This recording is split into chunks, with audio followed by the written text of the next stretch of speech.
哎，你们是不知道，当年我在战场上杀敌的时候，那是一见一个，眼睛都不带眨一下的。就那什么西洋鬼子的首领啊、将军，看见我真的裤子都吓尿了，杀他们就跟杀狗一样。得了吧，你要真这么牛，还能跟我们一样在这当修车工啊？你看，你这就不懂了，我这叫历尽千帆，最后选择平静。你小子！妹妹，喝一个。你干嘛？滚开！妈的，给点不要脸！昨天他可是在这儿屌扯，坐下。咱这不行。男子汉大道，哎，就干看你啊！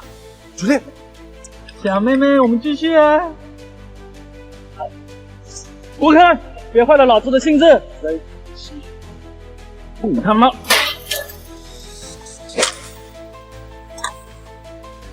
妈的，给我干！住手！我想死的话，给我滚远点！算你小子走运，走。这位小姐，多谢助力。龙魂殿殿主之女雷梦雅，恳请至尊回归。你是龙魂殿的人？至尊，美女，你找错人了吧？楚哥哥，小时候我们还有过一面之缘，您忘了吗？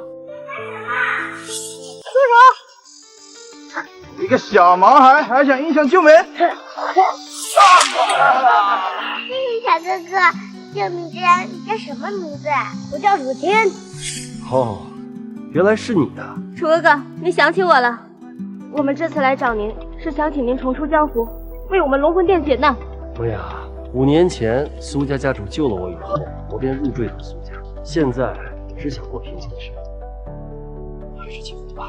楚哥哥，今时不同往日，夕阳再次侵犯我大夏，还对我龙魂殿多名同僚暗中下毒手，我和爹实在没有办法，这才来打扰您，还请您出山救我龙魂殿。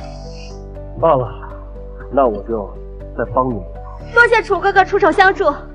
对了，我老婆的集团今天晚上上市，你帮我准备一份礼物送到晚宴，我要公开身份，让她成为最荣耀的。唉，可惜楚哥哥已经成婚了。吩咐下去，让龙尊集团准备100亿订单，送到明日苏家晚宴。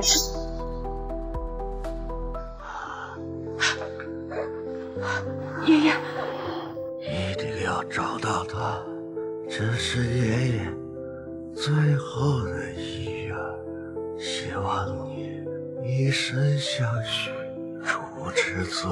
爷爷，你放心，我已经辜负至尊，此生非他不嫁。爷爷，总裁，我们已经找到楚至尊了。备车。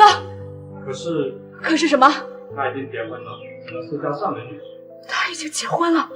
是。苏家为了庆祝上市，之前给过叶氏集团一份晚宴邀请函。你准备贺礼，跟我一起去参加晚宴。我倒要看看能攀上真龙的女人到底长什么样子。陛下，找到当年在战场上救您的至尊了。当真？他在哪里？快，准备国宝级别的聘礼，朕要与至尊成婚。陛下，他5年前入赘了上京苏家。什么？他结婚了？年前在战场上，若不是因为有他，我也活不到战争结束，更遑论得到女帝之位。陛下，至少我们现在知道了他的下落，我们可以报答他了。不行，相信至尊那样的天命真龙会给人去当上门女婿。通知苏家，朕要亲自出席他们的晚宴，我倒要看看苏家之女是否能配得上天命真龙。不过苏侯，这是干什么？干什么？把离婚协议签了，带着你的东西滚蛋！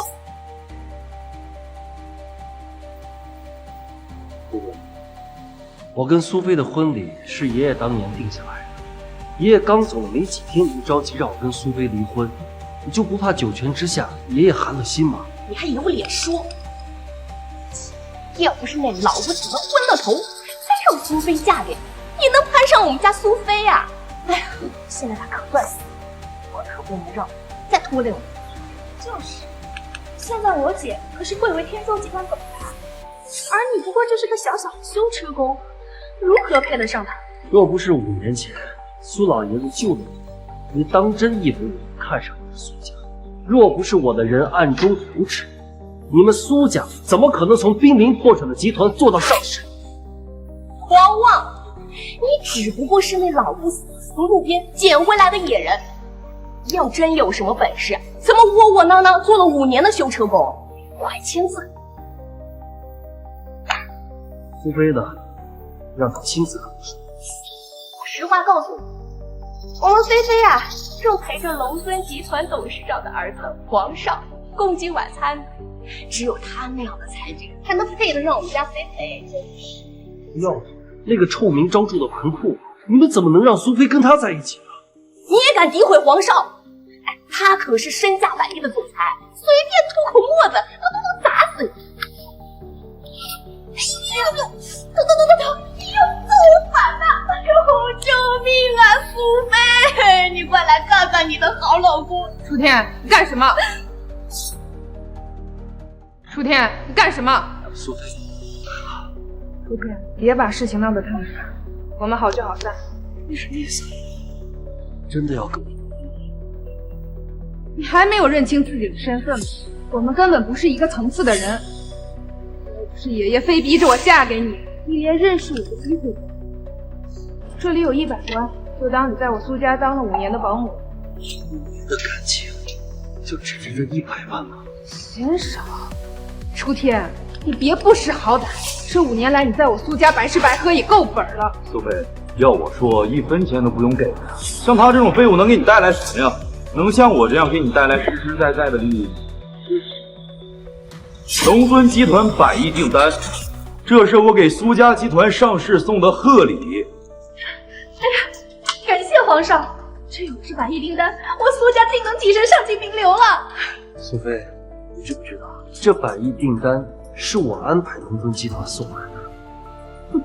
楚天，龙尊集团董事长是谁？你是我爸，你安排的订单，你还真有脸说这话呀？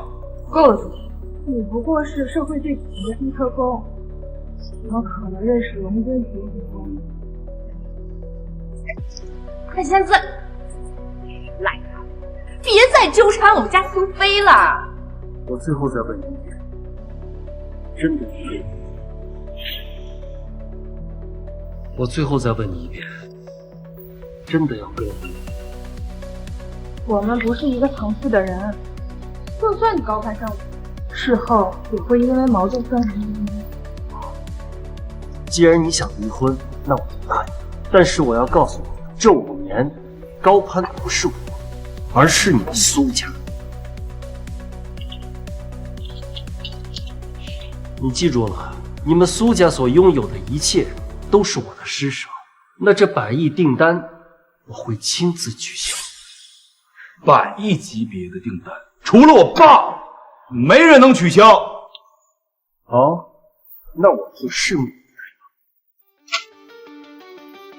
这个楚天那本事没有，就会说些大话。菲菲，你早就该跟他离婚的。你说什么？怎么了，菲菲？干嘛这么激动呢？我刚接到通知，江国女帝将亲自拜访我苏家上市晚宴。哎呦，菲菲，这可是天大的好事啊！你一定要接待好女帝，这可是我们苏家一步登天的机会啊！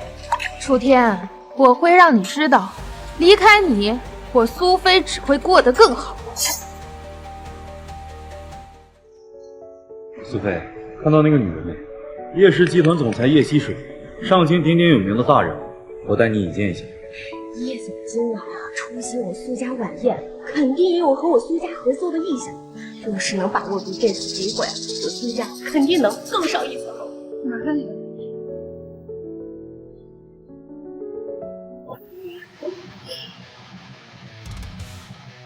楚天，你怎么在这儿？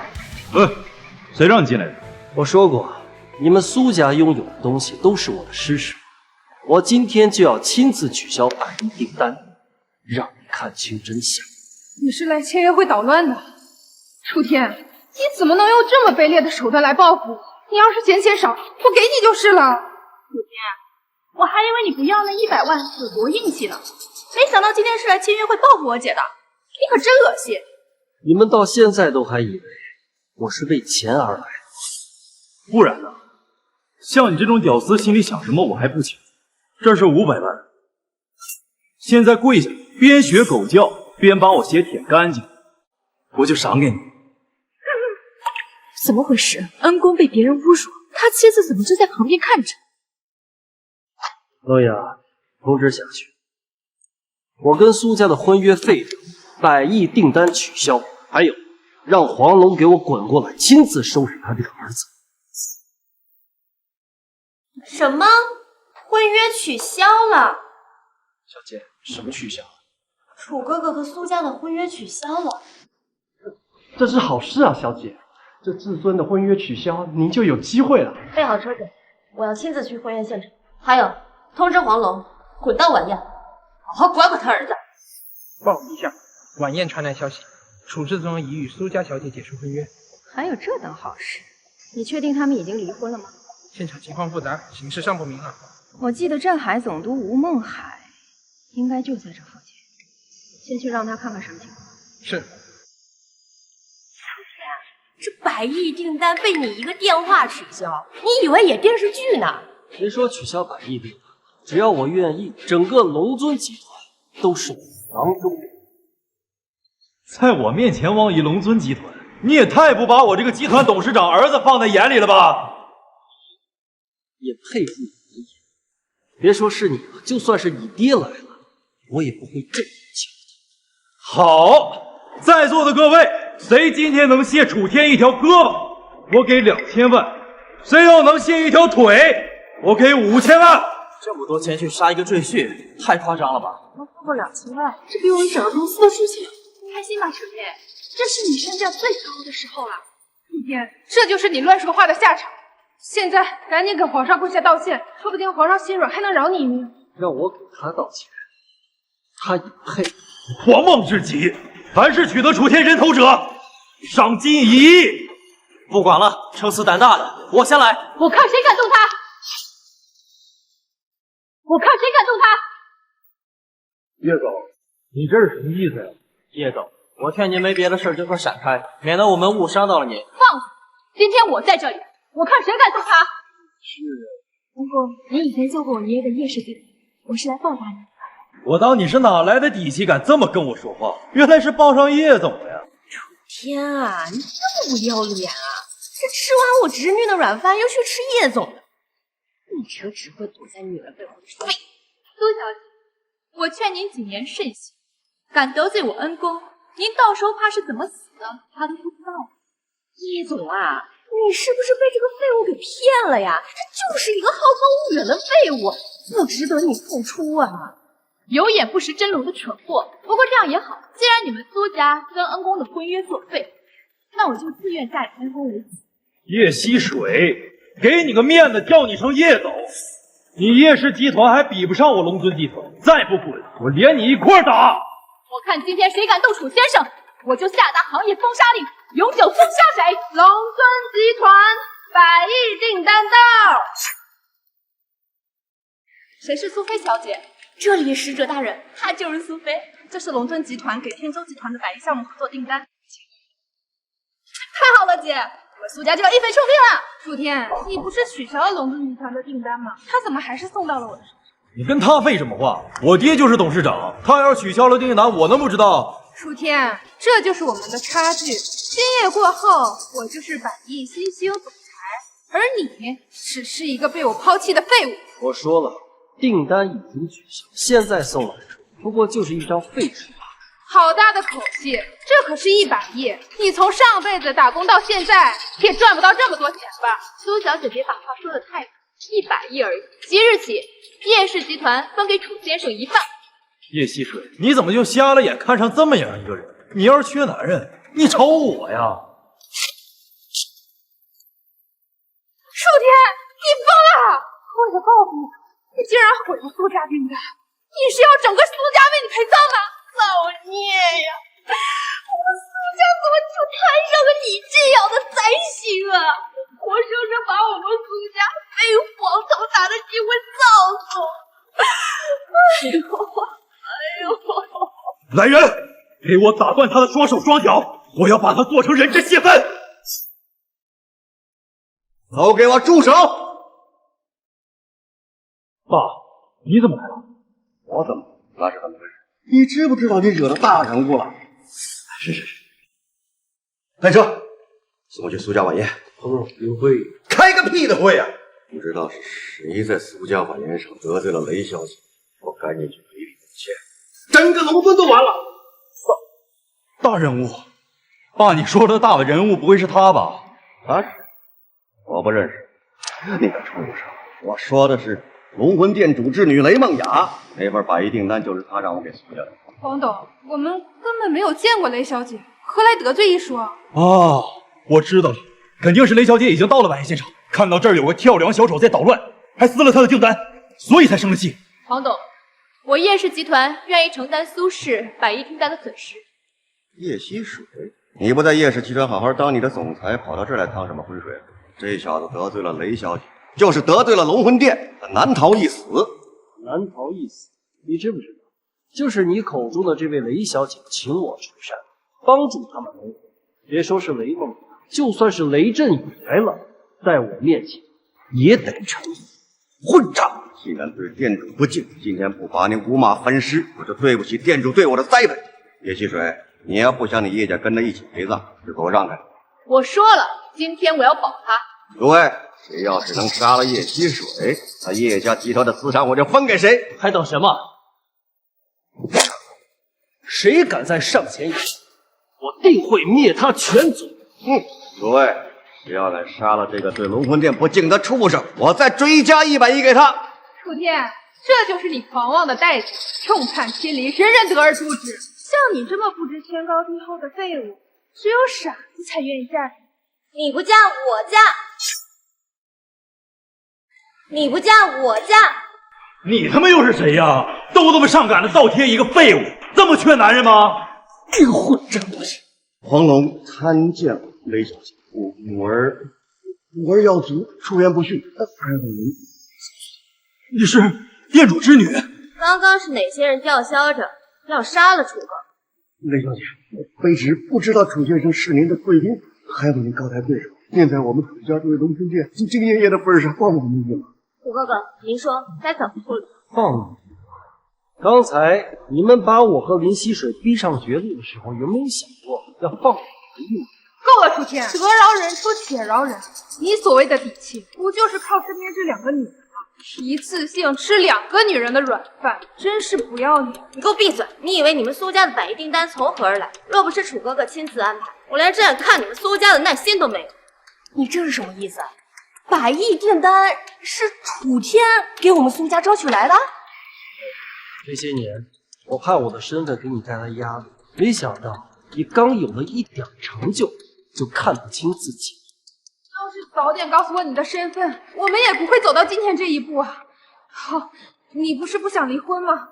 我答应你。是你看到我身上的权势之后才不想，现在觉得我不一般，配得上。我告诉你，晚了。我看在苏家家主对我有恩的份上，我不追究你们苏家，但至于他们，该罚的罚，该斩的斩。是。楚先生，我为我自己和逆子对您的不敬道歉。我愿意奉上龙尊集团所有的资产，只求您留我儿一命。都怪你，惹怒了楚先生，快给我跪下！跪下！我不跪，我不服！叶氏集团的总裁和龙魂殿店主的女儿也到了晚宴，开得再快一点，不然至尊就要被这2个女人给抢走了。混账！你要是死了，我们黄家就绝后了！快给我跪下！爸，我们凭什么给他们跪啊？我们这么多年给龙魂殿当牛做马，如今他们一句话就要定我们生死，我看这龙魂殿早就应该来。快跪下！我不跪！你个没出息的老东西！你怕这个软饭男，我不怕。儿子敢打亲爹，还真是一出好戏。楚天，你以为就只有你有背景？认识什么吗？江国总督令，龙魂殿再厉害又怎么样？见到江国总督也要避让。总督令为何会在你手中？江国总督无属于女帝麾下，你跟女帝难不成有什么关系？我早就拜了江国总督为干爹，接下来马上江国总督和江国女帝就会到达晚宴。识相的现在臣服于我，我可以饶你们不死。怪不得女帝啊愿意出席我苏家晚宴，原来啊是因为皇上这一层关系。皇上啊，你可要照顾一下我家菲菲啊！楚天，你背后有龙魂殿又怎样？江国总督可是女帝座下第一员大将，况且女帝今晚还会亲临我苏氏晚宴，你最好见好就收。我这个亲爹还没死呢，你就去拜干爹。占着集团董事长位置这么多年，还不死呢？本来想打算隐藏身份，一举夺下龙维集团，现在我也不想隐瞒了。等我杀死这个软饭男，下一个就杀了你。你对自己的亲爹都这么好，你还真是狼心狗肺啊！少说废话！诸位将楚天碎尸万段，我以总督的名义保证各位的安全。你敢？谁知道你手里的令牌是真是假？今日谁敢对楚哥哥动手，我龙魂殿与他不死不休。他的令牌就是真的。干爹，我以江国总督的身份担保，今天晚上帮我除掉龙魂殿还有侮辱我义子那小子的人，通通有赏。干爹，就是他们在我晚宴上捣乱，还逼我给这个修车的软饭男下跪。雷小姐，我是看在雷震宇的面子上饶你不死，但是侮辱我义子的人，他必须死。好大的口气！吴总督，我们龙魂殿内部的事还轮不到你管。谁不知道你们龙魂殿的高手现在被西洋人追杀，恐怕现在的实力已经时不从一了吧？你仗势欺人，江明月知道。女帝的事儿不用你操心，倒是你看直呼女帝的鼻子，真是没把我们的女帝放在眼里。信不信我诛你九族？战场上我不知道救了他多少次，就算他出现在这儿，他也得向我低头。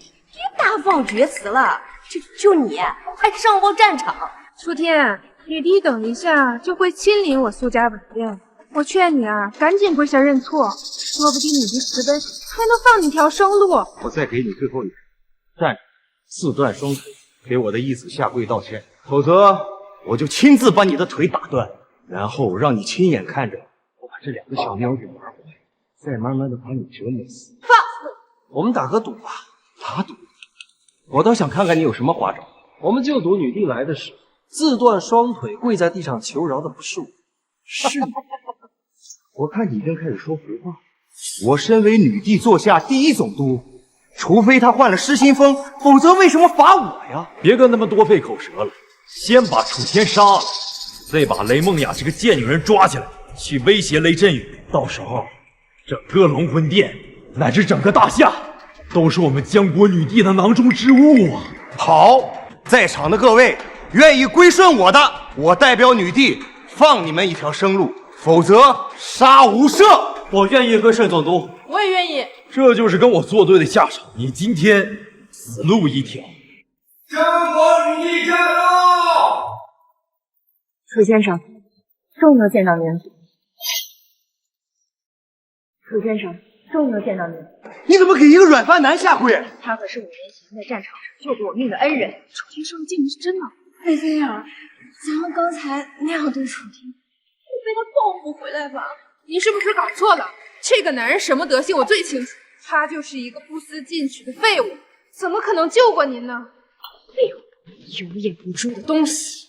你也配质疑本宫的恩人？您来参加我这个苏家的盛世晚宴，难道不是因为看好我们苏家吗？小小一个苏家而已，也配入本宫的眼？如果不是看在楚先生的面子上，本宫怎么可能会亲临此地？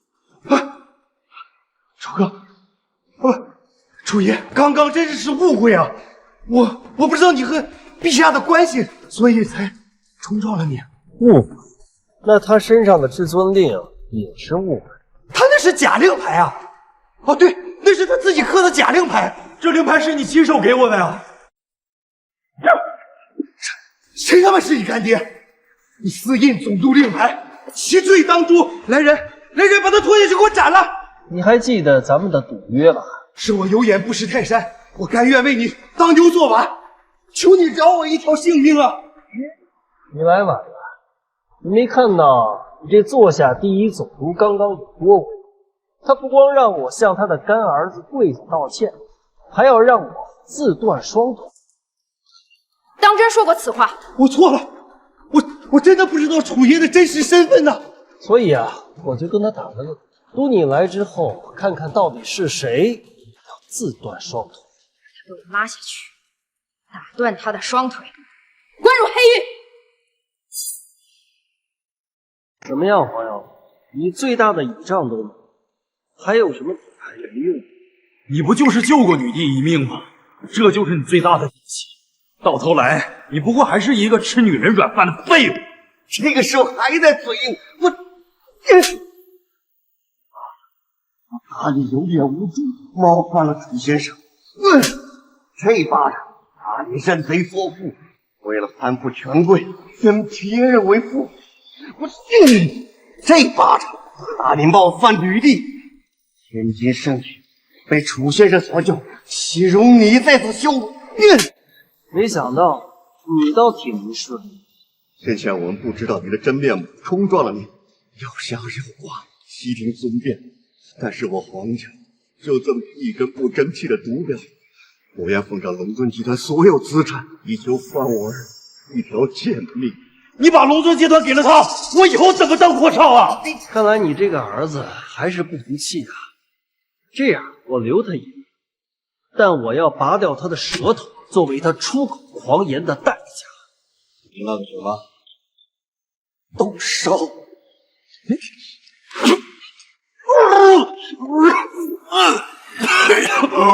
黄龙，记住你的承诺，奉上龙尊集团全部财产，以后就从头开始。谢谢楚先生，我上身。将这个不争气的逆子带走。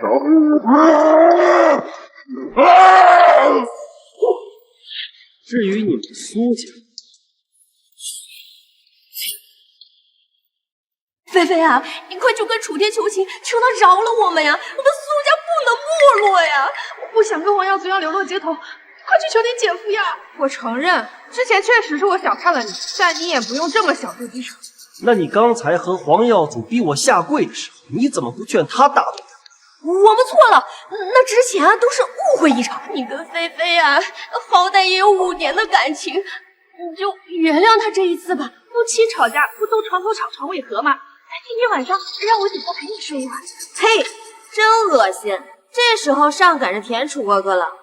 别忘了，楚哥哥已经和你们苏家退婚了。我念在苏老爷子对我有恩，你最后再放我苏家一次，从此以后，我跟苏家恩怨两清。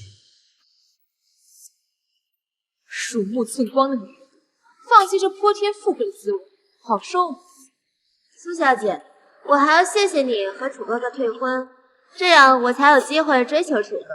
好好记住今天的教训，楚先生的身份远比你想象中要低。神经病！争着去抢一个废物！我要让你们知道，就算没有他楚天，我一样可以壮大苏氏集团。你说要找我商量龙魂殿的事儿，怎么给我带这儿来了？楚哥哥，既然你已经单身了，你要不要考虑一下我呀？不合适吧？有什么不合适的？楚哥哥，我可喜欢你很久了，你不知道，当我得知你要结婚的消息，我有多难过。好啊，你雷小姐，背着我们偷吃是吧？什么叫偷吃啊？这叫先到先得。怎么的，叶总，要跟我抢男人啊？没有，雷小姐，我是来加入你们的。恩公，虽然我的地位没有雷小姐这么高贵，但是我愿意做小，只要能陪在你身边就行。你们两个竟然趁着本宫不注意，在这里偷男人！你们两个差不多得了。我刚刚经历了一场失败的婚姻，现在不想谈感情的事儿。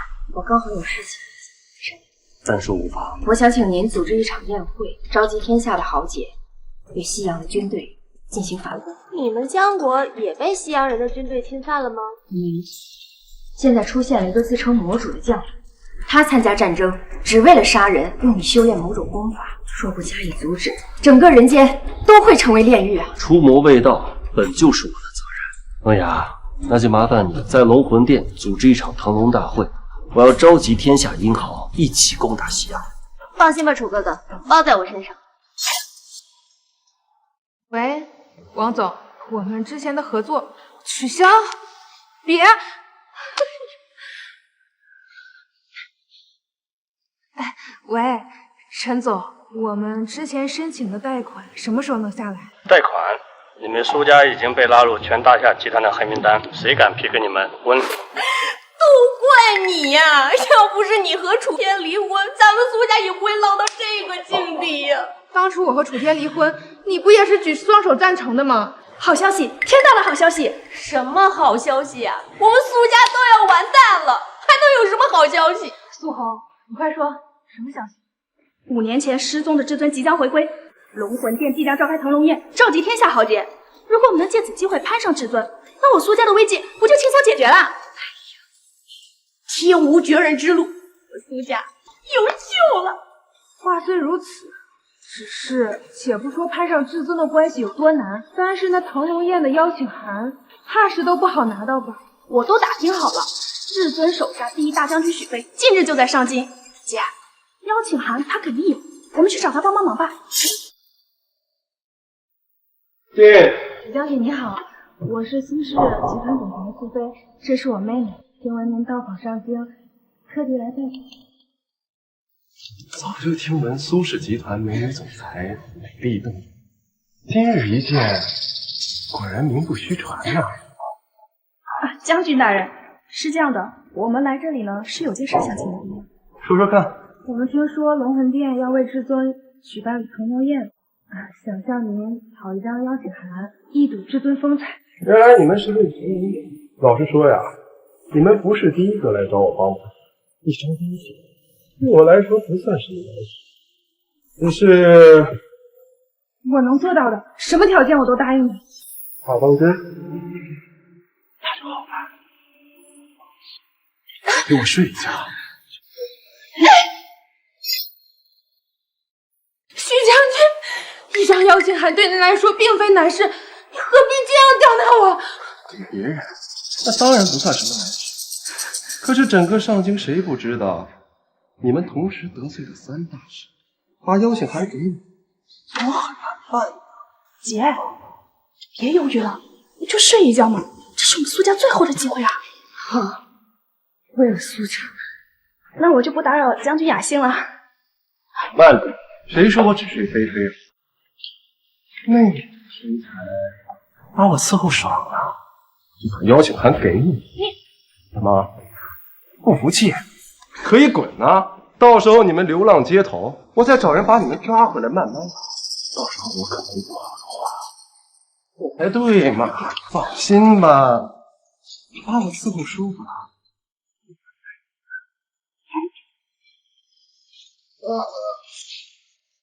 姐，你一定要攀上至尊，这邀请函的代价太大了。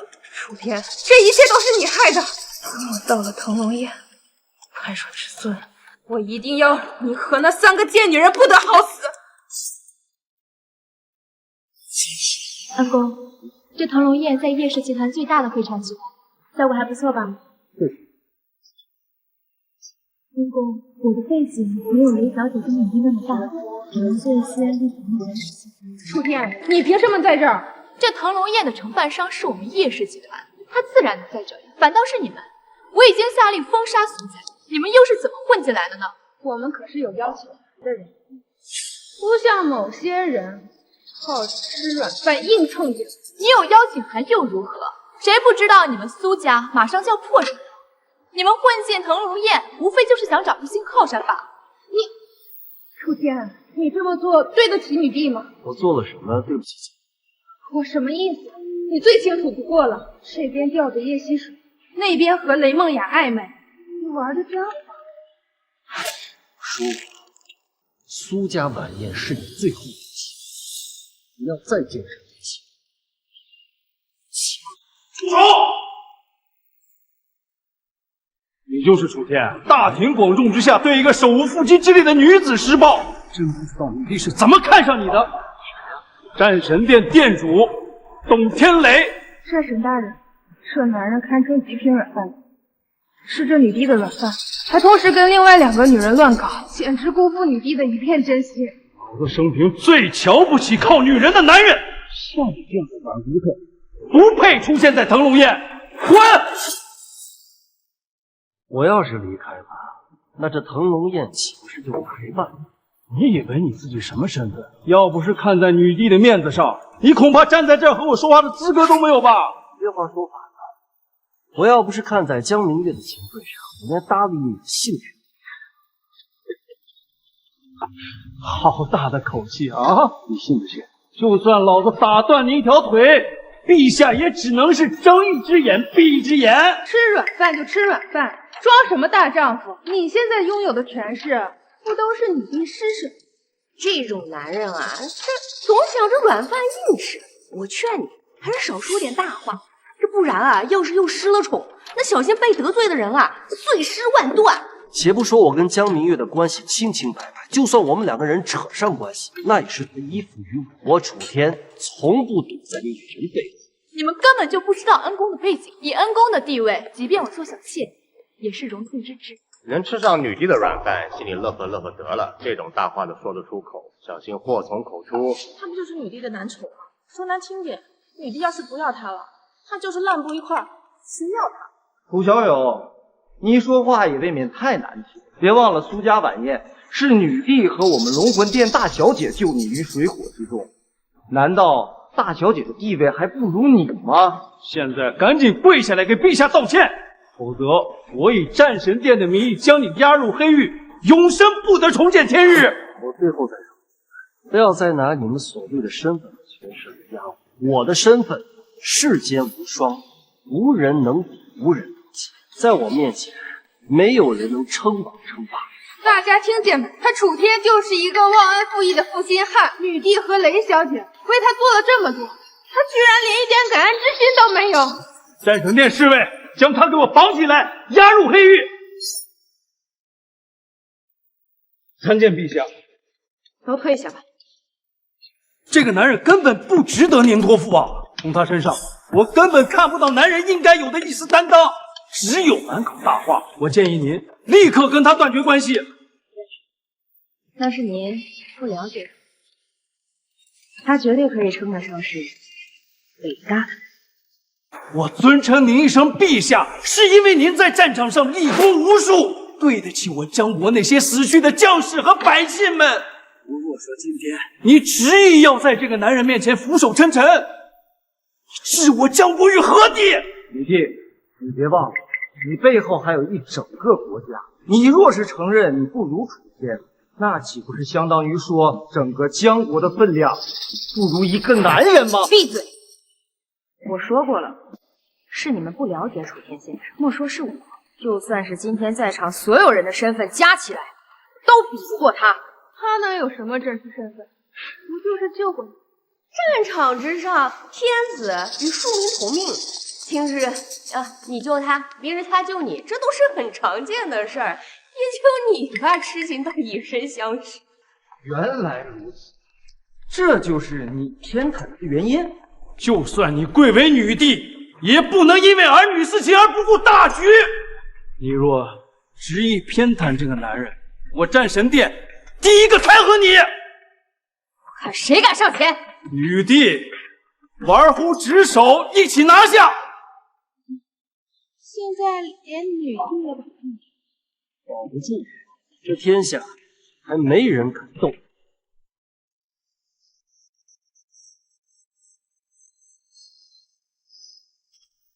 至尊在此，为何不死？他怎么敢坐为至尊准备的位置？惹怒了至尊，他几个脑袋都不够掉的。看女帝和玉溪雪对他的态度，难道他就是无等待者的至尊？大家别被他骗了，这个废物是我的前夫，在我苏家当了5年的罪人。没错，若他要是什么至尊，会给我家菲菲心甘情愿的当5年保姆啊？甚至这5年连菲菲的房间都没进过。楚仙，我劝你还是老实闭嘴比较好，胡乱张嘴，小心跟黄药子一个下场。楚天，你还真是被江明月宠坏了。你真以为有他做你的靠山，你就可以放心了？还不快点给我滚下来！这个位置，江明月，赶紧让你这个废物男纯滚下来！至尊放在世界各国国主那都是非常忌惮的存在，要是惹怒了至尊，我江国必然亡国。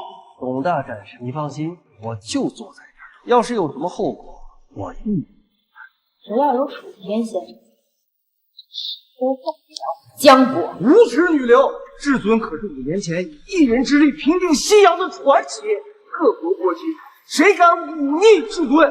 现在还偏袒这个男人，还是不能让女人身居高位呀！你这是叫做亡国之君呀！战神殿听令，拿下江明月！在对楚哥哥做什么？你们在对楚哥哥做什么？敢在我龙魂殿闹事，是嫌命长吗？又来一个，这同时吃3个女人的软饭，不管这个楚天是给你灌了什么迷魂汤，还请你认清自己的实力，不要被一些不切实际的感情冲昏头脑。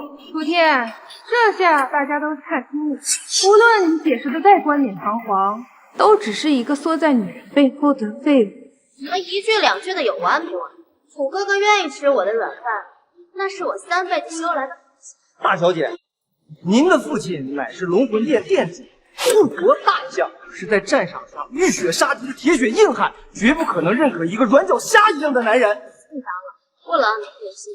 我爹要是知道楚哥哥愿意做我的男人，恐怕要高兴的要把族谱改到从我的名字开始写了。你大逆不道！雷小姐，我们当中要是谁能有幸嫁给楚先生，那可都是无上的荣耀。确实该改写族谱。要知道，你们争着去抢一个别人不要的气序，估计会气得连夜把你们赶出族谱。今天我就当着你的面收拾这个男人。来人，把雷小姐给我绑起来，打死这个吃软饭的男人！你们敢？我发誓，今日谁敢动我跟楚哥哥一根毫毛，定让他后悔终生。殿主令在，就是暴殄天物，不配拥有他。动手！今天谁敢拦我？你们在吵什么？参见殿主大人。恭迎雷殿主。像个什么样？今天不是迎接至尊回归吗？殿主大人，我等在此等候至尊归来，谁料到宴会上来了一个不知天高地厚的小子，不仅目中无人，还坐上了为至尊准备的位置。谁敢如此大胆？至尊之位，岂能让别人染指？您可能有所不知，您这个女儿啊，那为了一个继续与大家是不管不顾的为敌呀，更是站在了至尊的对立面。为了一个继续，不仅如此，大人，他不仅和雷小姐关系暧昧，还和另外2个女人不清不楚，他3条船，同时吃3个女人的软饭。3个女人，天下竟能有如此厚颜无耻的人！殿主大人，我等皆亲眼所见，这男子左拥右抱，您的千金甚至只是在旁边看着，甘愿做一个妾一般。回去我一定好好教育你。爸，孽障，别叫我爸，我一张老脸了，都让你给丢尽了。爸，你这什么意思啊？你还好意思问？我一是你的女儿，怎么能喜欢一个吃软饭的废物？你误会了。误会什么？等我砍下这个孽障头，再回去好好教训你这个孽人。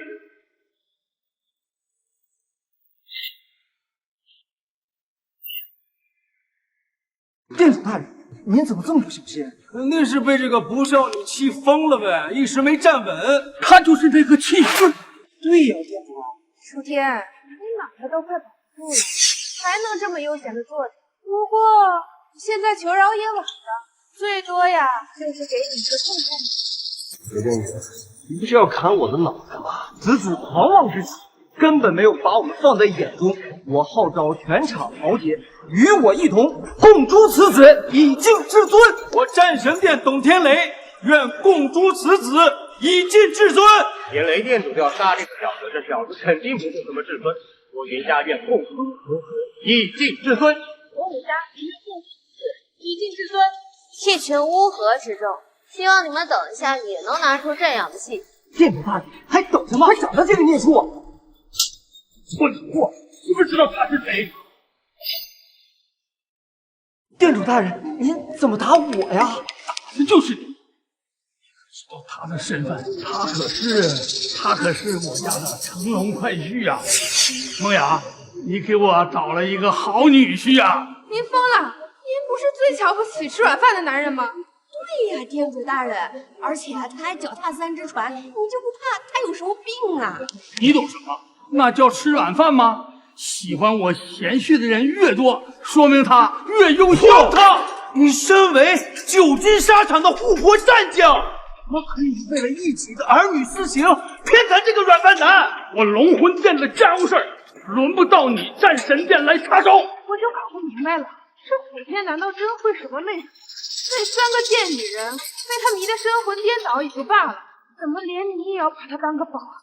苏小姐，你还真蠢！你亲自送走了一份天大的机缘。可别忘了，今天这场宴会的目的就是有请至尊。楚天虽为你家赘婿，但他有辱至尊，死罪难逃。那就等至尊来了，我要亲眼看一看至尊是怎样对待我家贤婿的。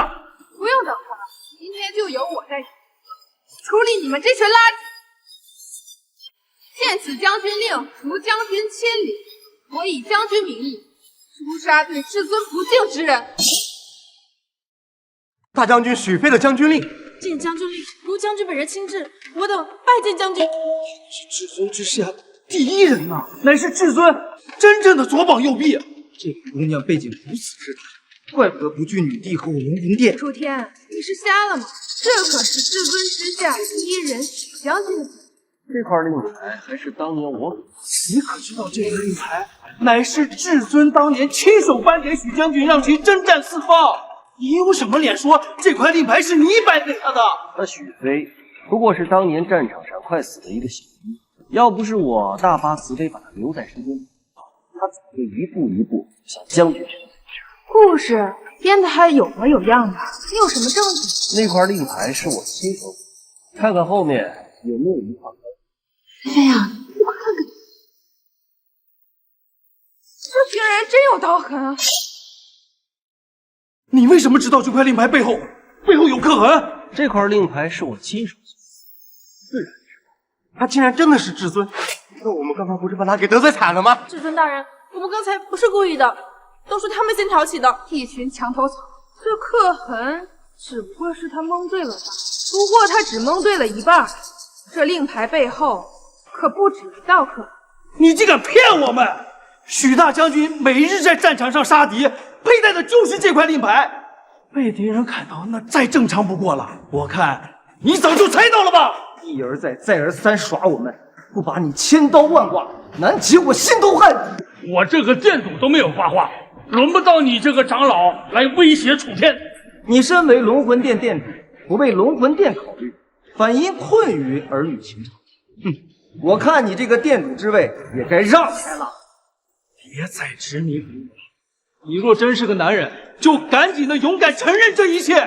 若是真等到至尊和许大将军来了，连累我们，我也最后奉劝少说话，不然等事情真到了无法挽回的地步，就算是我也救不了。现在全场最大的牌就是我手上的将军令，你们所有人的身份加在一块儿，都要对我避让。你最大的靠山，原来就是这块令牌呀！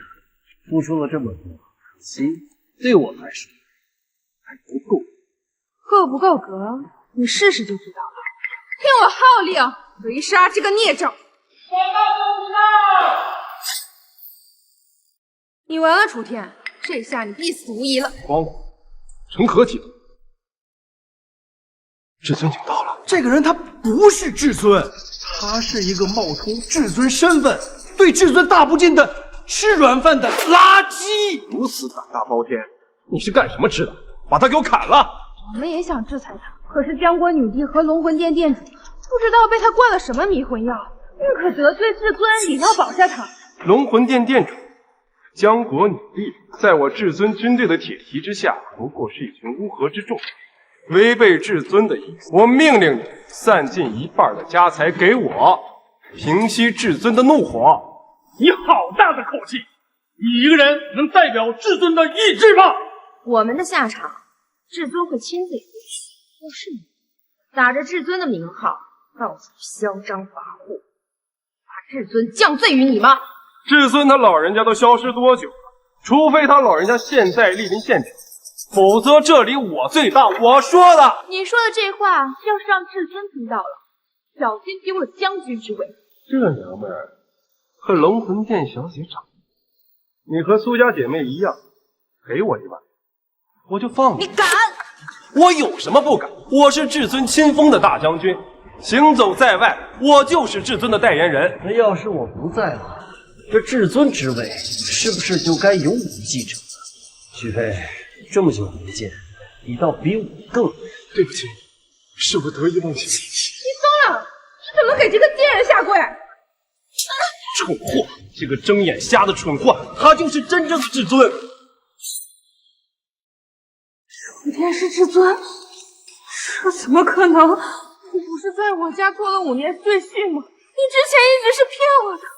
早就跟你们说过我的身份，是你们自己作死，不想说。一直有眼无珠啊！冲到了陛下和至尊大人，我自愿辞去战神殿主的位置。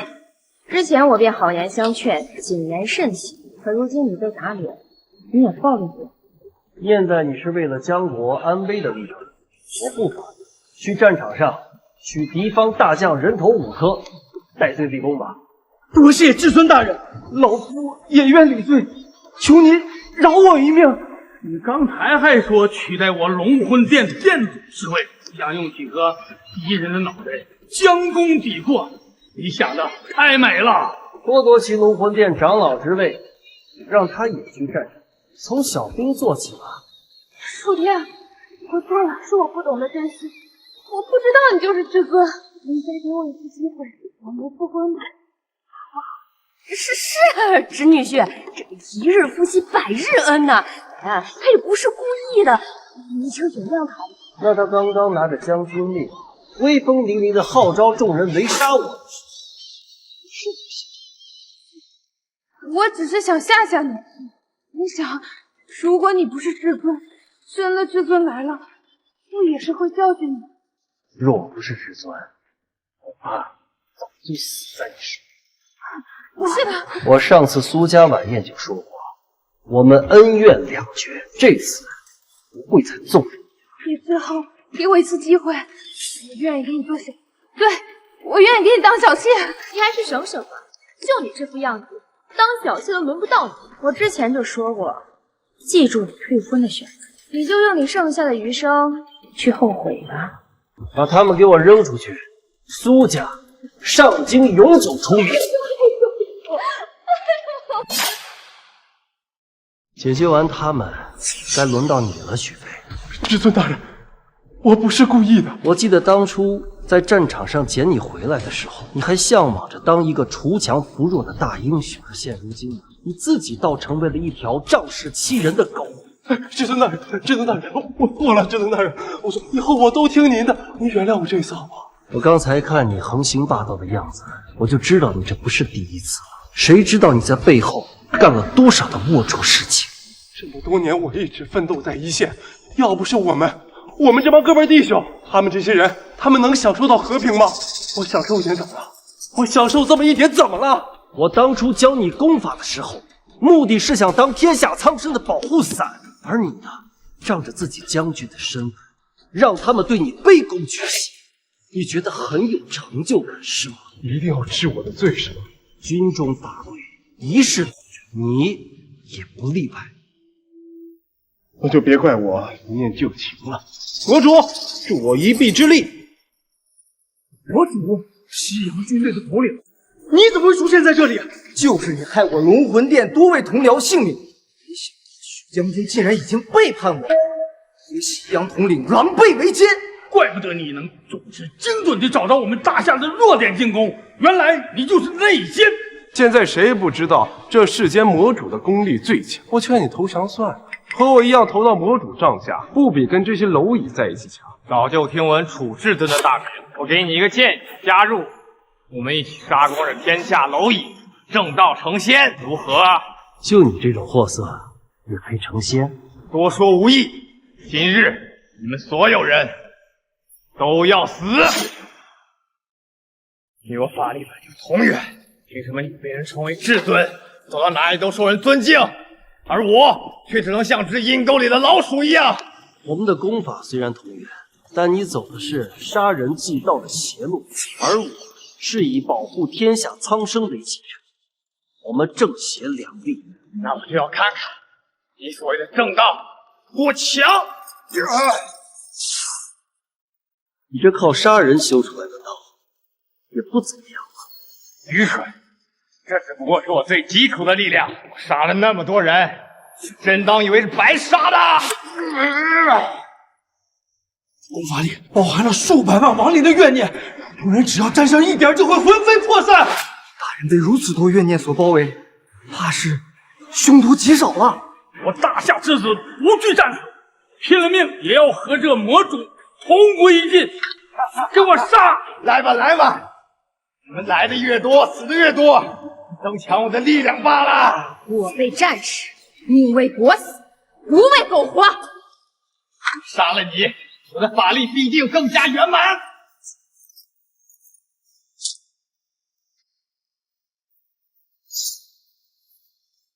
这怎么可能？你怎么一点事都没有？靠杀人修的力量根本就伤害不了我。刚才只是在为你杀的那些人超度。恩公，我就知道你是最强的，砍了他，替我大夏战士报仇。你怎么可能这么强？不行，我这次得先撤退。楚天，你给我等着，下次见面我必须你首级。没有下次。不要杀我！不要！不要！不要！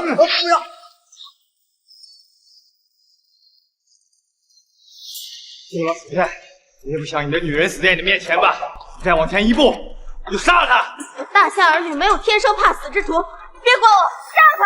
不要激动，这剑丢了，丢远点！不要，楚哥哥！没了武器，你怎么和我斗？用我的！去死吧！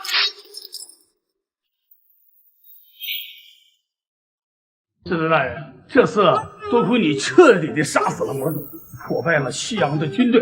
如今呢，西洋已经全面的向我们投降了。既然危机已经解决，那我也该回归平静的生活。慢着，您的封赏还没有领哦。这是西洋国主献上1半国土给您。这是大夏之主封您为代理人，无论您身在何处，都享受国君的同等待遇。算了，我也不需要这些。楚哥哥，你开门啊！我知道你在里面。楚天，你开门啊！楚天，你跟我说过的要跟我去江国浏览风光，快开门呀！